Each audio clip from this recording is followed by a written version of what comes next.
Have you ever run into a word that feels like you should know it, but the exact meaning is just slippery? Well, today we're going to grab one of those words and put it under the microscope. The word is attenuate. And our goal isn't just to memorize a definition, but to really understand its DNA, to see why it means what it does by going all the way back to its source code. Okay, so here's our word of the day, attenuate. Maybe you've seen it in a science paper or a dense article, or maybe it's totally new to you. Right now, it's just a blur on the screen, a bit of a mystery. But we're about to take it apart, piece by piece, and bring it into perfect focus. Let's see what's hiding behind there. And there it is. To attenuate means to weaken something, to reduce its force or effect. Okay, that's a decent start. But, just memorizing that's only scratching the surface. To truly own this word, we can't just stop here. We've got to become word archaeologists and dig down to its roots. You see, the real key to unlocking attenuate isn't in that modern definition. Nope. The secret is buried inside its ancient structure and a little piece of Latin. So let's explore that.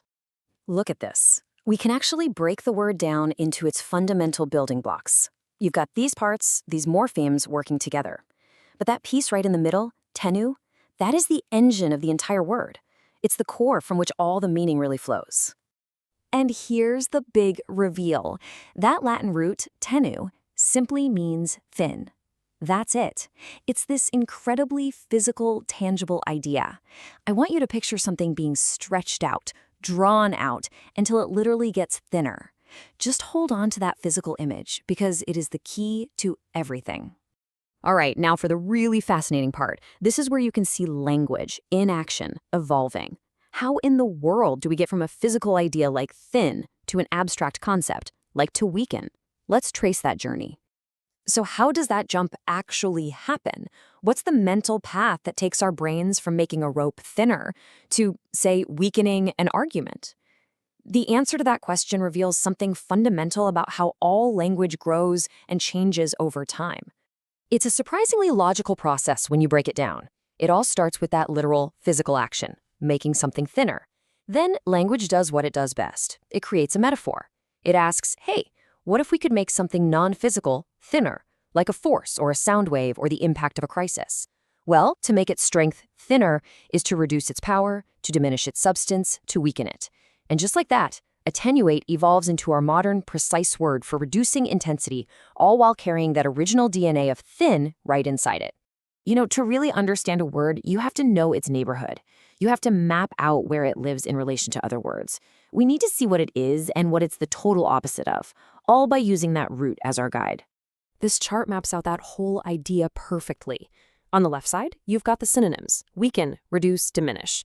They all share that core metaphorical idea of making something thinner, less potent.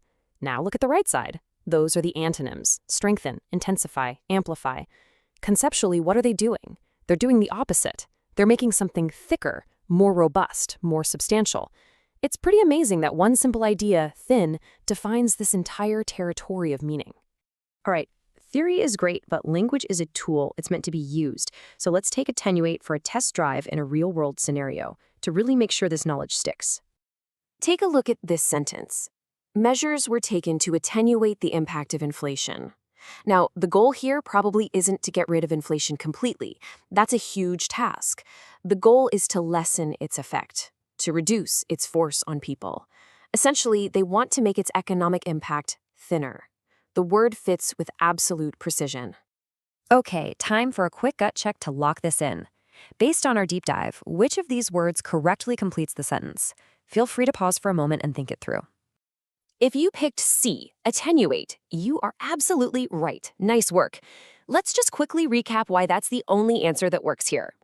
It's the right answer because the whole point of the measures is to lessen or weaken a bad thing. But now you don't just know that.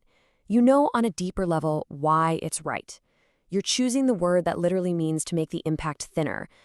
So we've deconstructed attenuate and put it back together with a much deeper understanding. But the fun doesn't stop here. This root, tenu, shows up in other words.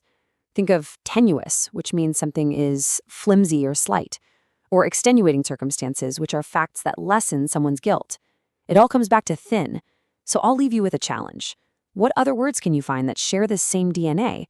The more you start looking for these connections, the more the entire architecture of language will start to open up for you.